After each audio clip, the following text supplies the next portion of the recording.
O escritor aos Hebreus, ele faz com que nós, ao lermos a epístola, a carta, que para muitos tem como fato que o apóstolo Paulo tem escrito a epístola aos Hebreus. Muitas considerações que levam alguns a crerem dessa maneira, mas o fato que eu quero destacar para você é que nós lemos Hebreus capítulo 11 e a gente fica num entusiasmo muito grande quando nós lemos toda uma galeria de homens e mulheres que verdadeiramente viveram pela fé. O escritor vai definir fé, desenvolver o pensamento, apresentar heróis da fé, e quando então ele vem para o capítulo 12, ele vai chamar esses heróis de nuvens de testemunhas. Ele vai então com aquele, portanto, nós também, nós, os leitores da carta, porque os heróis da fé se referem muito aos personagens do Antigo Testamento, das Escrituras dos Hebreus. Portanto, nós também, pois que estamos rodeados de tão grande nuvem de testemunhas, deixemos todo o embaraço, o pecado que tão de perto nos rodeia. E então alguém vê a vida cristã não como um andar simplesmente, mas como uma corrida. Ele diz: e corramos com paciência a carreira que nos está proposta. E o grande desafio para que eu e você tenhamos a real condição para corrermos com paciência, com perseverança essa carreira da vida cristã, que está proposta para nós, é um fato que aparece no versículo 2. O atleta, o corredor, deve ter o seu olhar fixo no que diz respeito ao grande desafio, para que ele então alcance, atinja o alvo na corrida, que é olhando para Jesus, autor e consumador da nossa fé, o qual, pela alegria que lhe estava proposta, desprezando a cruz, suportou a cruz, desprezando a afronta, e assentou-se à destra do trono de Deus. Na cruz, Jesus disse: está consumado.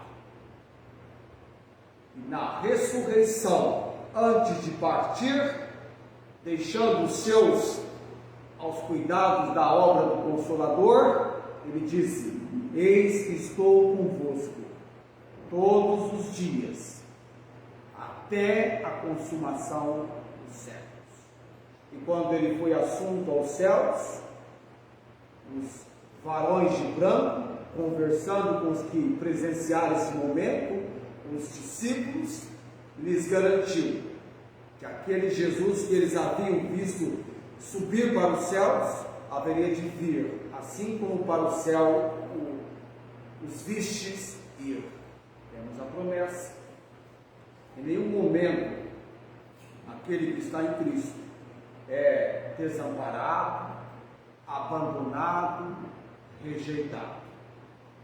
O Senhor Jesus é o nosso eterno Salvador. Eis que estou contigo, ainda que você esteja atravessando o vale da sombra da morte. Então, quando eu fixo o meu olhar para Jesus, eu vejo o que João testificou. João, o batizador: convém que ele cresça e que diminua eu. Eu sou importante, eu sou elementar, eminente. Quem é Jesus? E quem é você? Quem somos nós? Sem Ele, nada podemos fazer. Sem Ele, somos atacados e vencidos pelas dificuldades, percalços, contratempos, desânimos, abatimentos. Mas se estivermos olhando para Ele, Ele virá e vem, fortalecimento e socorro. Eu dou muito valor pelos momentos de estarmos na presença de Deus, congregados. Para mim, é muito importante estar aqui hoje à noite. O salmista chegou a dizer: preferiria estar à porta da casa do meu Deus a habitar nas tendas da impiedade. Preferiria 1000 vezes. Ele menciona isso. Então, há uma importância da nossa dedicação, da nossa fidelidade. Minhas filhas foram criadas com a gente vindo para a igreja. E quem as conhece sabe muito bem que desde o ventre, elas frequentaram os cultos, as reuniões, e depois foram crescendo. Quando tinham 18 anos, 19, 20, tem 24 agora, está aqui. É assim. Temos que amar, desejar a presença do Senhor, porque se assim não for agora aqui, o que será no céu? Você vai ser um estranho, alguém inadequado para o céu. E para o céu tem carteirinha de identificação, não é? Tem carteirinha de identificação. Como o escritor Paulo dizendo em Filipenses: agora aqui nós somos peregrinos, forasteiros. Entenda, não é andarilho não, viu? Andarilho não tem lugar de destino para chegar. Onde ele vai, está indo. O forasteiro, o peregrino, está de passagem. Ele tem um destino que o aguarda. A nossa cidade está nos céus. Bem, então esperamos também o Salvador, o Senhor Jesus, que transformará o nosso corpo abatido para ser conforme o seu corpo glorioso. Amém ou não? Amém. Nós estamos hoje de volta para Tessalônica. Abra sua Bíblia no capítulo 3.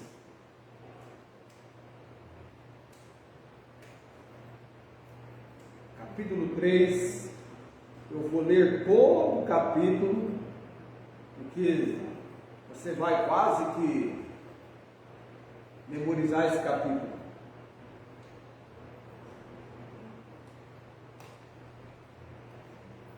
Já viu aquela pessoa? Então, daqui a pouquinho eu falo. Já viu aquela pessoa para você? Deixa aqui, daqui a pouquinho eu falo. Vamos lá então, vamos colocar em pé.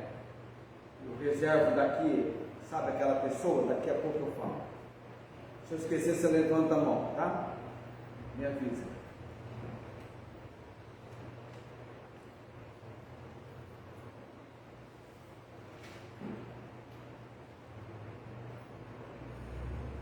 Vamos à leitura então.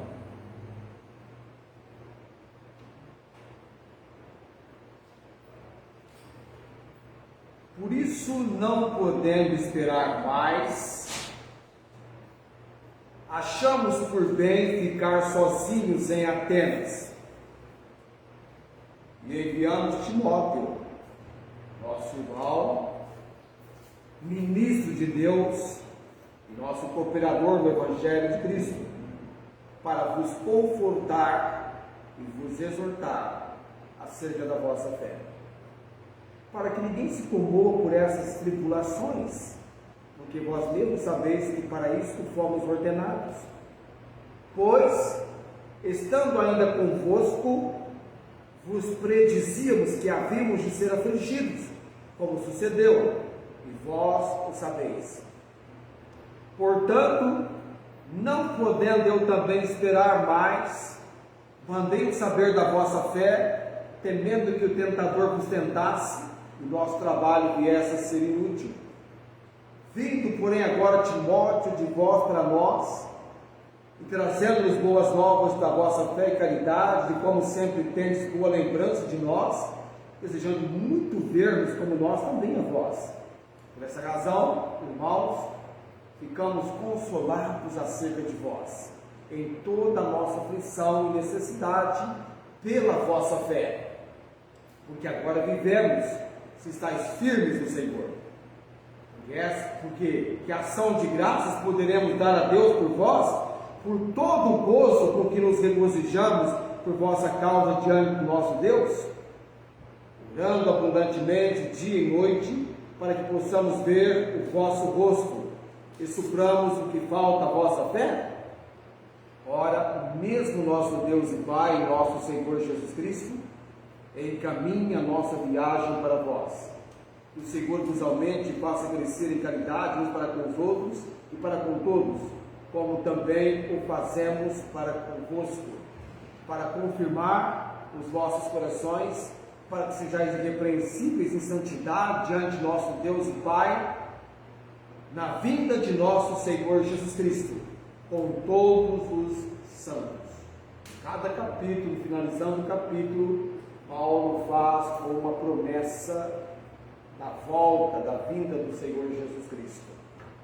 Deus abençoe a leitura da sua palavra aos nossos corações. Vamos orar nesse momento. Bendito Deus, obrigado por essa noite, essa reunião, nosso encontro, congregados, servindo ao Senhor. Que sempre façamos com a alegria com a qual o Senhor tem nos fortalecido. Orando também nesse momento, ó Deus, pelo nosso retorno, nossa volta para Tessalônica. E haja, Deus, de nós aqui hoje à noite, novamente possamos entrar no curso em que estávamos estudando a palavra do Senhor. Abençoe cada um, que cada um seja sensível à obra do Espírito Santo. Também, Deus bendito, oramos pelos irmãos enfermos. Hoje esteve conosco o pastor Eliano, sua esposa, oramos pelo casal. Eles estão com melhora da saúde. Também a irmã Cláudia, louvamos e bendizemos o Senhor. O irmão Eurico está em Ribeirão Preto, a irmã Inês que trouxe boas novas. Está aguardando tudo correndo bem, fazer o exame que constate que não há mais infecção na urina, logo em seguida fazer a biópsia, e que o irmão Eurípides esteja debaixo da graça do Senhor e na alegria de Jesus. E que a família esteja animada cada dia, entendendo que o Senhor está cuidando de cada detalhe. Nós te louvamos e bendizemos e oramos dando graças por tudo no nome de Jesus. Amém. Assentai-vos.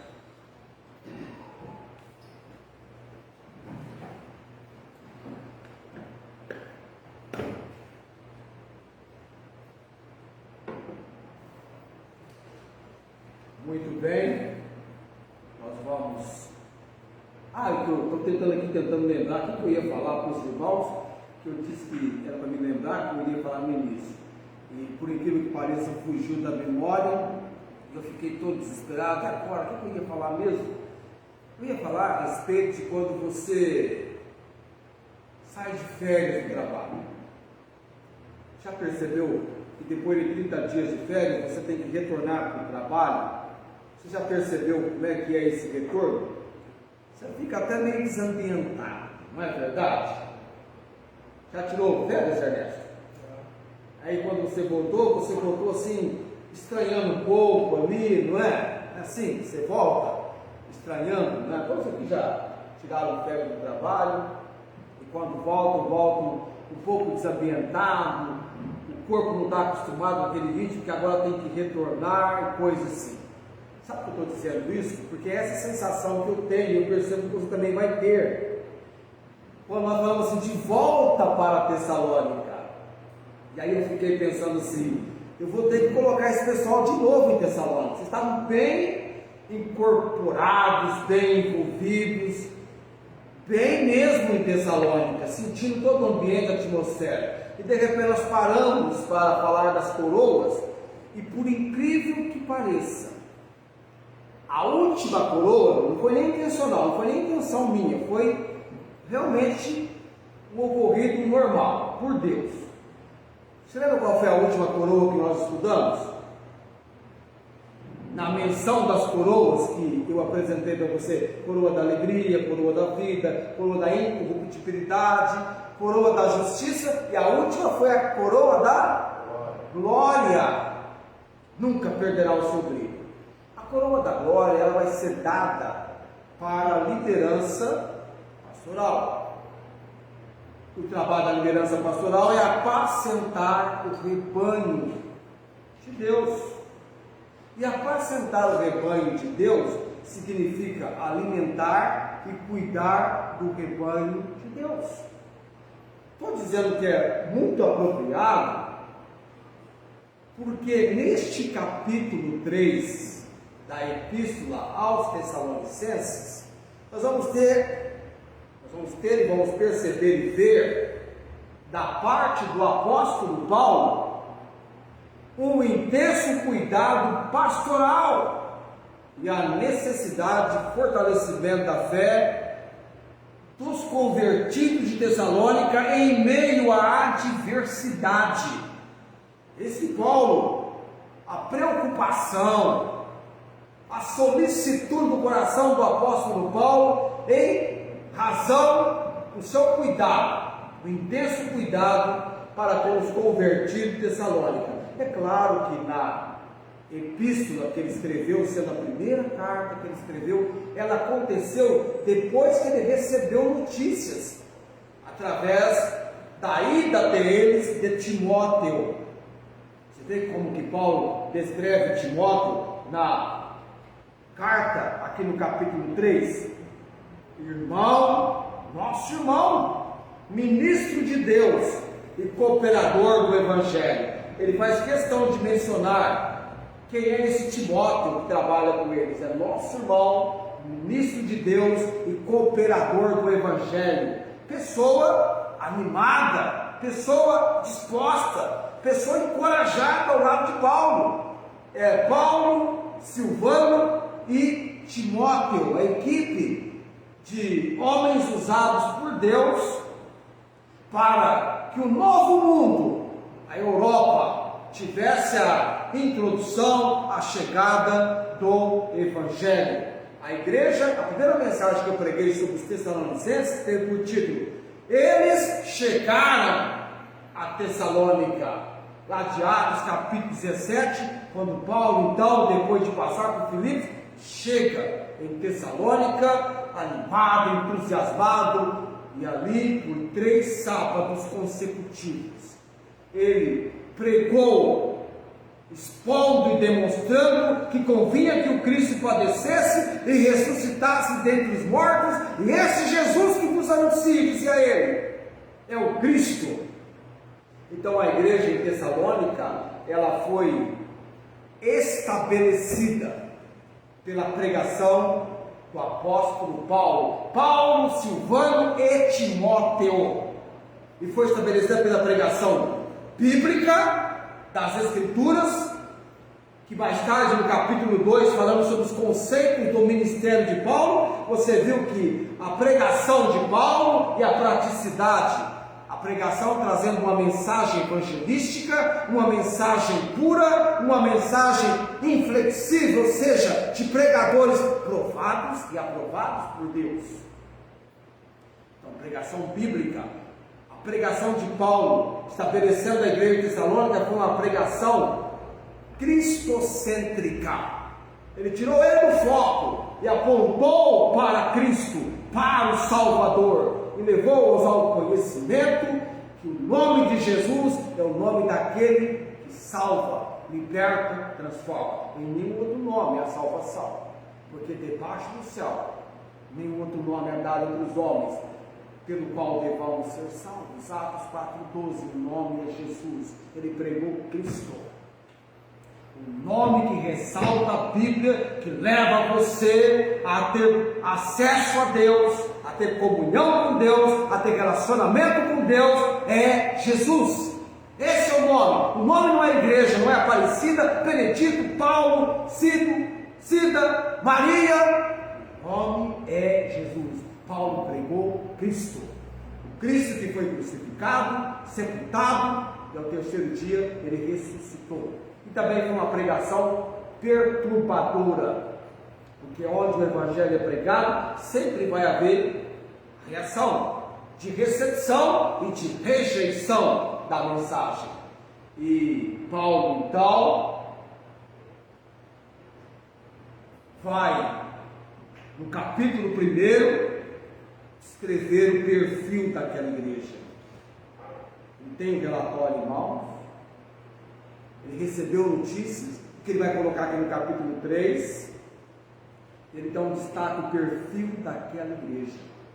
Uma igreja destacou pelo trabalho, e dá graças a Deus por aquela igreja, lembrando sem cessar do quê? Da operosidade da fé daquela igreja, uma fé na sua praticidade, fé sem obras é morta. Havia uma operosidade da fé, trabalho da fé, trabalho do amor, trabalho da perseverança ou paciência, da esperança em nosso Senhor Jesus Cristo.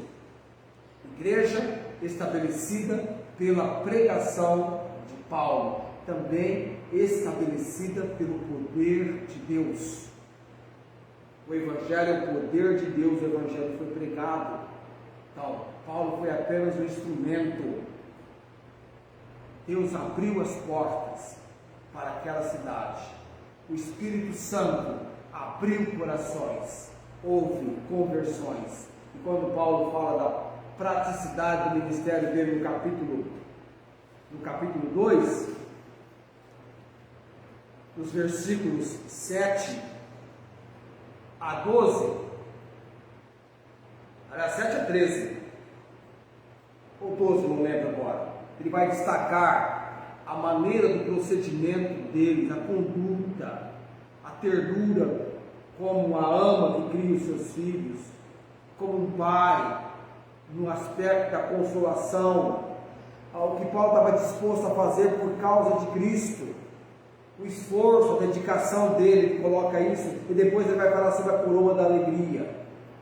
E ele termina o texto quando ele fala da imensa necessidade dele de ir, não somente ele, mas Silvano, os três, de retornar a Tessalônica. Ele vai colocar então que ele foi impedido debaixo da permissão de Deus. Ele foi impedido por Satanás de ir até Tessalônica. Não se sabe ao certo qual foi o impedimento. Talvez fosse um impedimento de perseguição, ou então de imenso trabalho que ele estava tendo com as novas igrejas, não podendo sair por questões que ele tinha que resolver. Mas o fato é que, sendo impedido, ele coloca isso no versículo 17 do capítulo 2. Nós, porém, irmãos, sendo privados de vós por um momento de tempo de vista, mas não de coração, tanto mais procuramos com grande desejo ver o vosso rosto. Por isso bem quisemos, uma e outra vez, ir ter convosco, pelo menos eu, Paulo, mas Satanás não impediu. Nesse trecho aqui ele parou para falar de algo muito importante, da ternura do coração dele para com os tessalonicenses. O que eles eram para Paulo? A sua coroa de regozijo, a coroa de alegria, que tem aquele que ganha almas para Jesus. No dia de Cristo, estes convertidos de Tessalônica serão apresentados como a coroa de alegria do apóstolo Paulo. Mas vós sois a nossa glória e gozo. E por isso eu fui então falar das coroas. E agora nós estamos retornando para o capítulo que vem em sequência, que é o capítulo 3. E nesse capítulo 3, nós temos o destaque para a oposição maligna. Ou seja, o inimigo do povo de Deus, Satanás, ele não para. Ele trabalha 24 horas por dia, 7 dias por semana. O objetivo dele é tanto atacar a obra, quanto atacar o obreiro. Você pode observar que quando Jesus informou a Pedro que Satanás o havia pedido para se andar como um trigo na videira, que se joga assim para tirar a palha,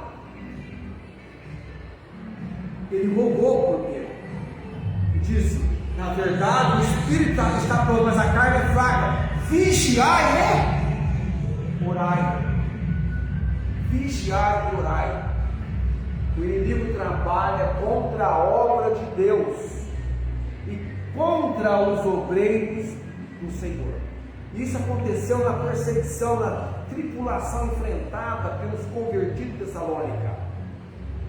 Paulo vai dizer assim: por isso não podendo esperar mais, achamos por bem ficar sozinhos em Atenas. Ele tinha um intenso cuidado pastoral por aqueles convertidos, para que tivesse uma condição de saber o que estava acontecendo com eles. Até porque em Atos 17 você percebe que quando Paulo saiu da cidade de Tessalônica, não houve tempo para uma despedida. Ele foi expulso dali, porque judeus desobedientes, movidos de inveja, provocaram uma perseguição contra os pregadores do Evangelho, contra a palavra e contra os obreiros, causando um motim e estabelecendo o slogan deles, dizendo assim: estes que têm alvoroçado o mundo chegaram também aqui, os baderneiros, os provocadores de tumulto. E Paulo estava na casa de Jasson, quando procurado pela autoridade, não os encontrando. Mais tarde Jasson foi preso, levado para prestar esclarecimento, teve que dar satisfação, pagar fiança para ser liberto, e pede a Paulo, depois que se retira de Tessalônica, que Paulo saiu sem uma despedida convencional. E aí Paulo, então, com a atenção voltada para esses convertidos de Tessalônica, porque eles eram novos na fé, pequeno número, enfrentando adversidades. Nós aqui, com uma adversidadezinha pequenininha que alguns têm, já é suficiente para abandoná-lo, para retroagirem, para, como Paulo usava, naufragarem na fé. Imagine a situação ocorrida com estes amados, até porque eles receberam a palavra em muita tribulação, mas porém com a alegria do Espírito Santo. O fato é que aquele que em vós começou a boa obra a aperfeiçoará até o dia de Cristo Jesus. Foi com alegria que Paulo disse isso em Filipenses capítulo 1, versículo 6. Aquele que em vós começou a boa obra há de aperfeiçoá-la até o dia de Jesus Cristo. Diga isso para o diabo, o inimigo do povo de Deus. Deus começou a boa obra em mim, hein? E Ele há de completá-la até o dia de Cristo Jesus. Amados, quem nos mantém firmes é o Senhor. Por isso não podemos tirar o olhar do Senhor. Temos que valorizar aquilo que perante Deus tem valor, tem peso de importância. O dia que eu entendi o que Deus queria de mim, isso já resolveu 50% ou mais de 50% dos meus problemas. O que Deus quer de mim na segunda, na terça, na quarta, na quinta, na sexta, no sábado, no domingo. Talvez você não saiba. Aí você vive assim, vai acontecendo, eu vou indo. Não é assim que funciona, biblicamente falando, a vida cristã. Por isso eu e você precisamos cabalmente sermos leitores da Bíblia. Já pensou? Você partir para a eternidade sem nunca ter lido a Bíblia de capa a capa?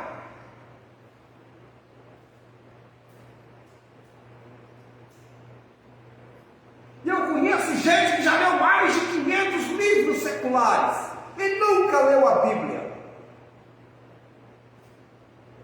O que é que vai acontecer? Aí você fala, mas pastor, o que vai acontecer se eu ler a Bíblia? Tenha certeza. Deus vai falar com você. Amém? Deus vai falar com você. Eu disse para Deus ontem, falei, Senhor,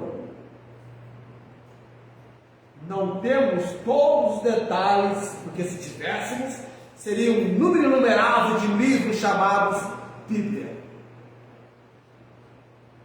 Já imaginou se o apóstolo Paulo, escrever o capítulo 3, ele retornasse, colocasse tantos detalhes quanto nós achamos ser necessários? Seria um extenso texto. Mas nós temos o Espírito Santo. A gente lê o texto aqui, dá uma lidinha assim. Na primeira lida que você dá, você quase não vê nada.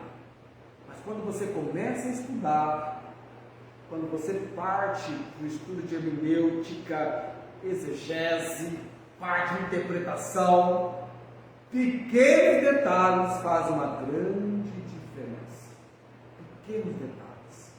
Você vai perceber que esse texto aqui tem uma importância imensa na obra de Deus, no que diz respeito à oposição maligna, e este aspecto do cuidado pastoral, a necessidade de fortalecimento na fé em meio à adversidade. Quem é que anima, encoraja, fortalece o líder espiritual, a liderança? Quem é que cuida da liderança? O Espírito Santo. De onde vem a capacidade para apacentar o rebanho de Deus? O Espírito Santo, da palavra de Deus. Há uma responsabilidade humana em contrapartida com a ação soberana de Deus. Tem coisas que eu aprendi que eu não gosto de fazer,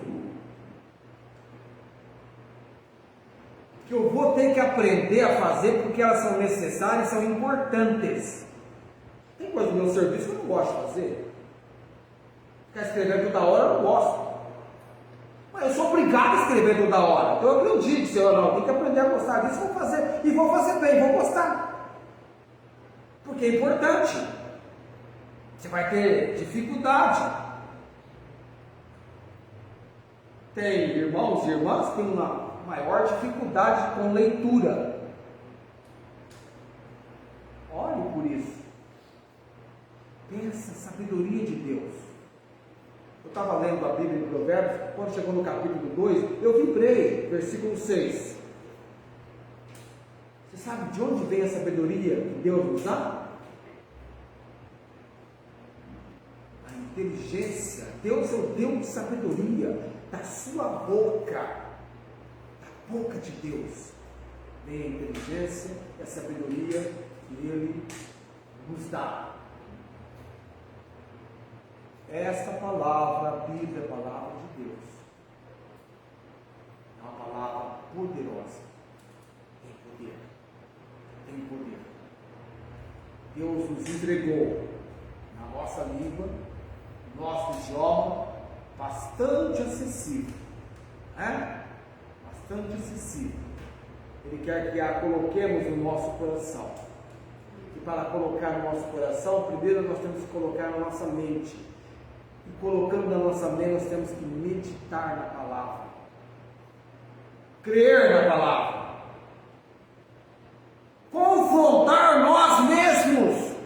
Larga de ter pena de você. Confronte você.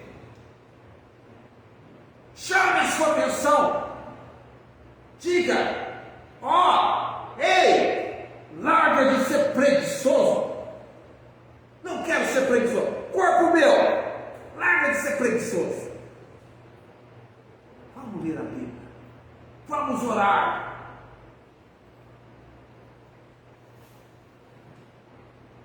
Já dobrou o seu joelho para orar? Você tem esse costume? Você pode orar em pé, sentado, mas quando você dobra os joelhos, você vê que Paulo aqui falava orando e orava pelos convertidos de Tessalônica. No capítulo 1 ele coloca isso. Ele orava por aqueles amados, lembrando sem cessar deles, da obra deles. Ele tinha consideração. Paulo tinha muitos nomes com os quais ele constantemente estava convivendo.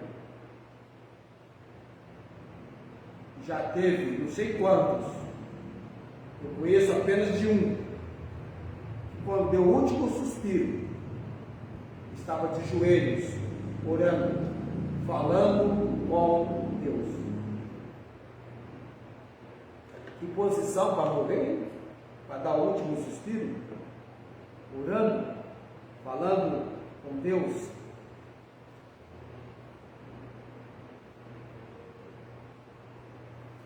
Nós vamos ver esse capítulo 3. Eu vi a minha parte, vai lá para a segunda. Esse capítulo 3 ele tem 3 considerações importantes que nós vamos estudar.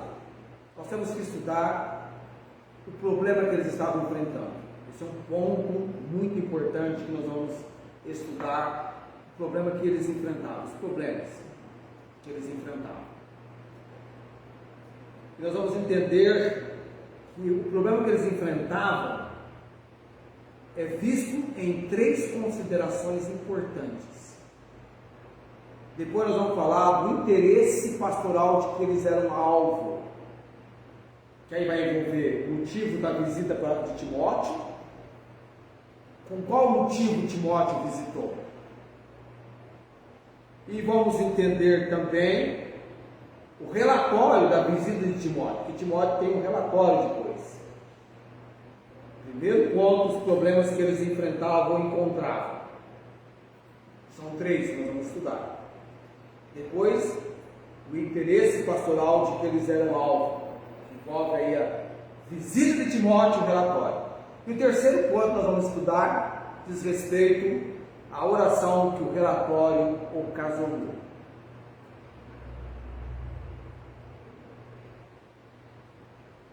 O diabo tem sempre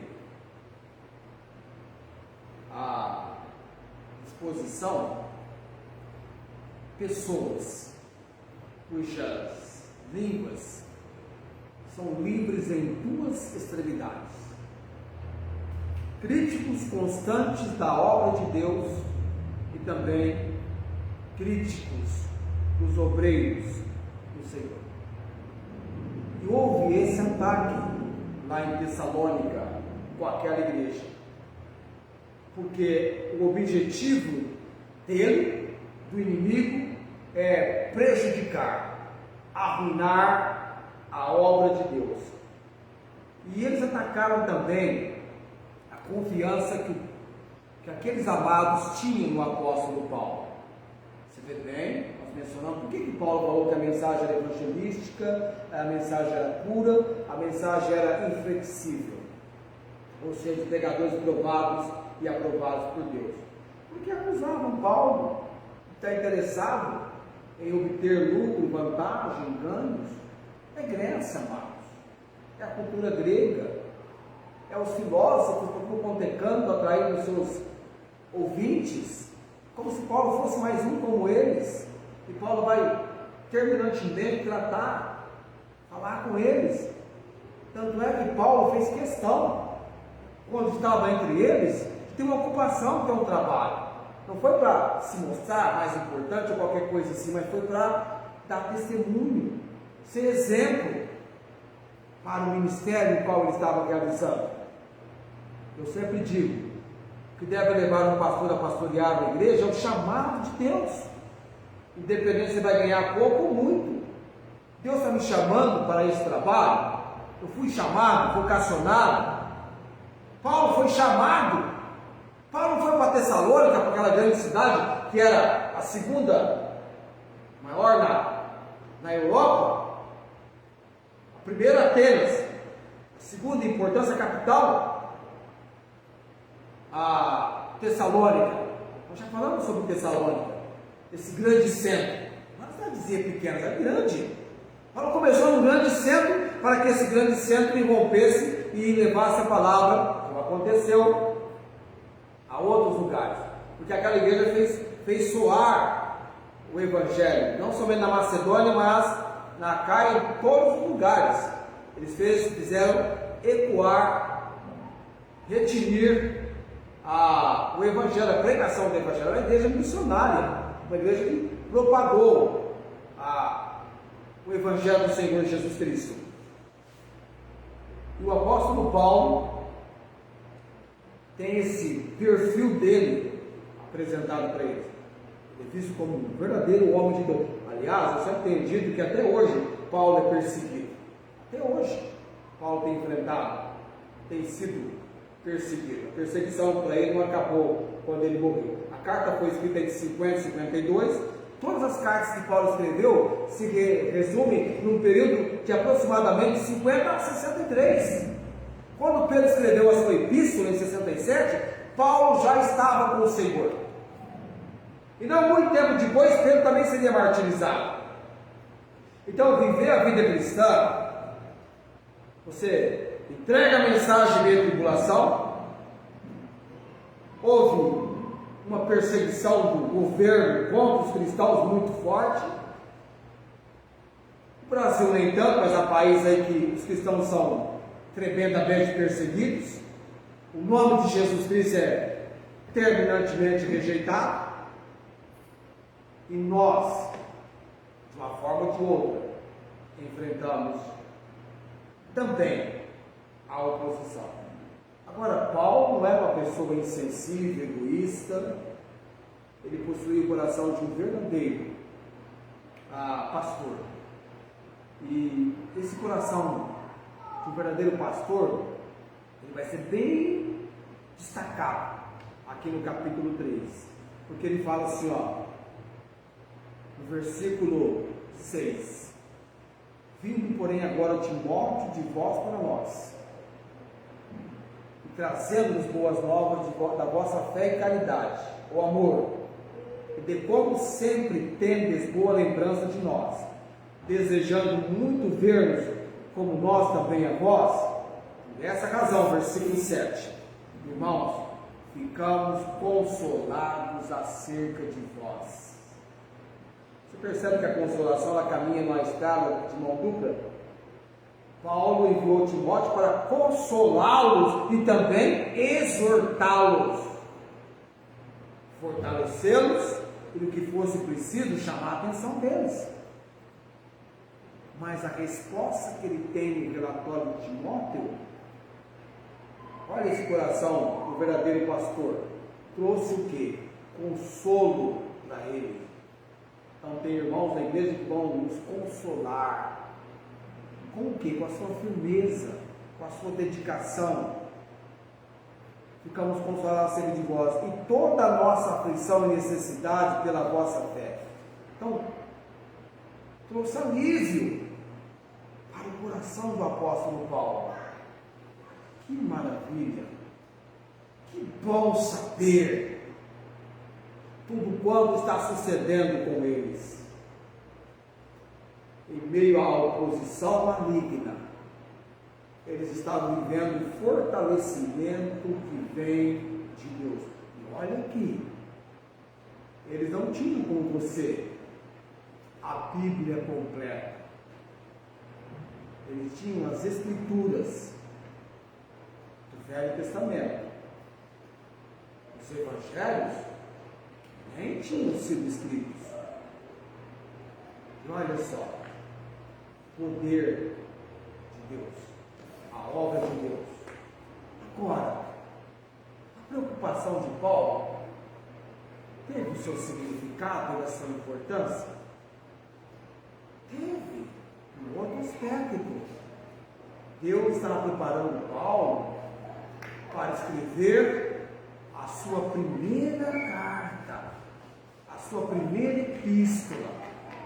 Porque Deus, que não está preso ao tempo e vê o futuro e tudo quanto adiante está, ele sabia que esse tempo presente, eu e você, estaríamos desenvolvendo a nossa compreensão, o nosso interesse, o nosso estudo, o nosso aprendizado. O que Paulo enviou para os Tessalonicenses, para os convertidos de Tessalônica, tanto foi importante para eles, quanto tem sido importante no presente século, no presente momento.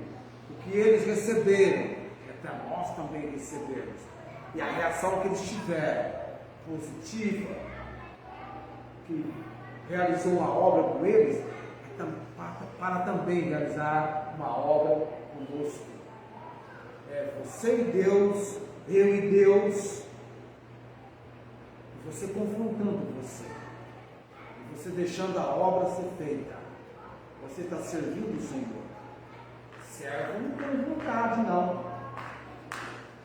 É estranho quando alguém fala de algo assim, de escravo. O escravo, ele serve o seu Senhor. A pessoa que é escrava do pecado, ela não exerce a sua vontade. Ela está submetida à vontade do pecado. Ela fica sujeita às paixões e desejos pecaminosos da sua carne. E há uma luta, A pessoa sofre, porque isso confronta a sua alma, o seu espírito, e a pessoa não tem paz. Ela vive uma aflição, porque ela está num conflito. Mas quando a pessoa é servo de Jesus Cristo, ela é aquela pessoa que tomou sobre ela o jugo de Jesus.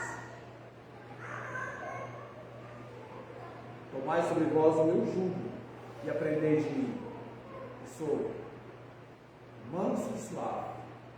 Meu jugo é manso e suave, meu fardo é leve. É diferente. Quando a pessoa está em Cristo, é diferente. A obra de dentro do interior para o exterior. Você percebe? Porque tal pessoa vai conformar a imagem de Cristo. Estava conversando com um colega de trabalho essa semana. Eu já era intrigado com o comportamento dele. A ficha caiu. Ele conhece o Senhor Jesus. Ele está em Cristo. Ele exala o bom perfume de Jesus. Agora, quando a pessoa não está em Cristo, Cristo é luz. É a luz do mundo. Quem me segue não andará em trevas, mas terá a luz da vida. Quando a pessoa não está em Cristo, ela vai destacar o quê? O poder das trevas. Eu já vi pessoas dizendo assim, tal pessoa veio aqui, nossa, que pessoa pesada.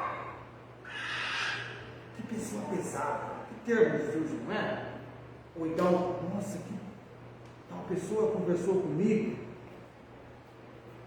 eu senti diferente, senti um alívio, as palavras trouxeram conforto ao meu coração, trouxe paz. É o servo do Senhor Jesus, é o homem e mulher de Deus. Semana que vem eu vou falar do primeiro problema que eles estavam enfrentando. O primeiro problema que eles estavam enfrentando, as chamadas insinuações desleais, ou, em outras palavras, suposições desonestas, ou ainda cruel difamação.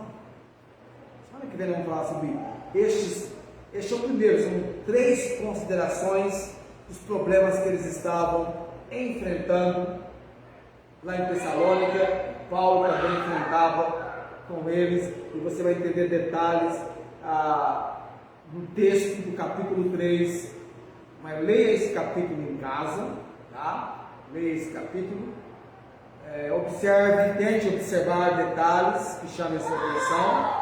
Onde você não entender, você observa bem, porque nós vamos tocar em cada um desses versículos. Não na ordem que eles estão, mas na ordem que nós vamos colocar os nossos pontos. E entenda, há uma oposição maligna contra a obra de Deus e você tem um inimigo. Ele vai até querer te enganar, fazer você pensar que ele é seu amigo, mas ele é seu inimigo. Ele vai te enganar e se você não tomar cuidado, ele vem para matar, roubar e destruir. Não é nada amigo de ninguém. É o inimigo, o arqui-inimigo, a antiga serpente, o sagaz, enganador, o chamado Deus deste século, que cega o entendimento dos incrédulos, para que não nos resplandeça a luz do Evangelho de Cristo, que é a imagem da glória de Deus. Coloquemos-nos em pé nesse momento.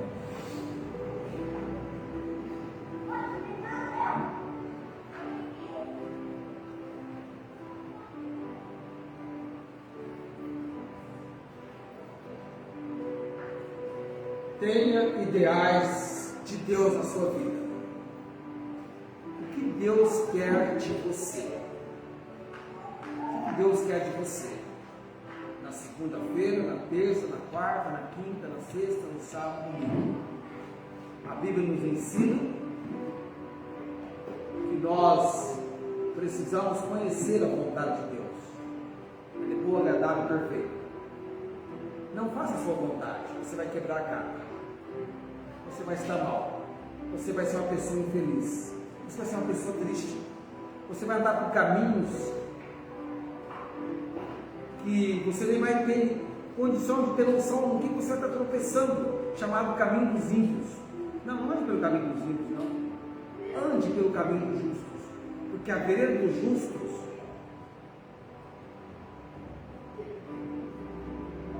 é como a luz da aurora. A vereda dos justos é como a luz da aurora, que vai brilhando mais e mais, até ser dia perfeito. Provérbios 4, 18, se não esteja enganado. Ande pela vereda dos justos. E entenda, alguém próximo a você é alguém para você orar, para que a tal pessoa conheça Cristo como Senhor e Salvador. O pai do professor Rodrigo estava na UTI. E eu falei, professor Rodrigo, eu posso orar pelo seu pai? Ele falou assim, pode, tá, você vai orar na sua casa, tem um lugar especial para orar, né? Eu falei, não, professor, podemos orar agora aqui na sala de aula, estava eu e ele. E eu entendo que o pai do professor Rodrigo precisa de Jesus como seu Senhor e Salvador. E orei por ele. Passou uma semana e conversei com o professor. Ele saiu da UTI. Mas no dia eu falei, professor, se ele restaurar, ainda que ele esteja na China, eu gostaria de falar com ele. E agora eu tenho um desafio. Estou esperando ele ter pronta recuperação, se for da vontade de Deus, para levar-me a comunicação do Evangelho de boas novas de Jesus Cristo. Já teve que sair da UTI um milagre. Então, mais para a morte que para a vida. Mas eu creio que Deus tem um propósito, Deus tem um plano. Tá? Ok? Vamos curvar nossas cabeças nesse momento e vamos orar. Deus, cada um que está aqui hoje à noite veio trazido pelo Senhor. O Senhor nos colocou neste lugar. Por nós mesmos não teríamos chegado. Há muitos lugares que para a nossa carne, para a nossa situação, seriam tremendamente melhores para a nossa carne do que estarmos aqui. Mas estar na presença do Senhor é muito melhor. Nossa alma, nosso espírito recebe o refrigério que só o Senhor pode dar. Deus, temos ainda um tempo para estudarmos a Tua Palavra, nesse capítulo 3. Ó Deus, abençoe os irmãos aqui com a leitura constante da Palavra e dentro desse capítulo, que possam observar o capítulo e o Senhor falar com eles, tanto quanto o Senhor vai falar comigo. E também, ó Deus, abençoe cada momento do estudo da tua palavra, para que tenhamos sensibilidade ao aprendizado e à retenção do mesmo. Ó Deus, que não sejamos apenas ouvintes, mas dê a graça de sermos praticando a tua palavra. Oramos no nome de Jesus. Amém.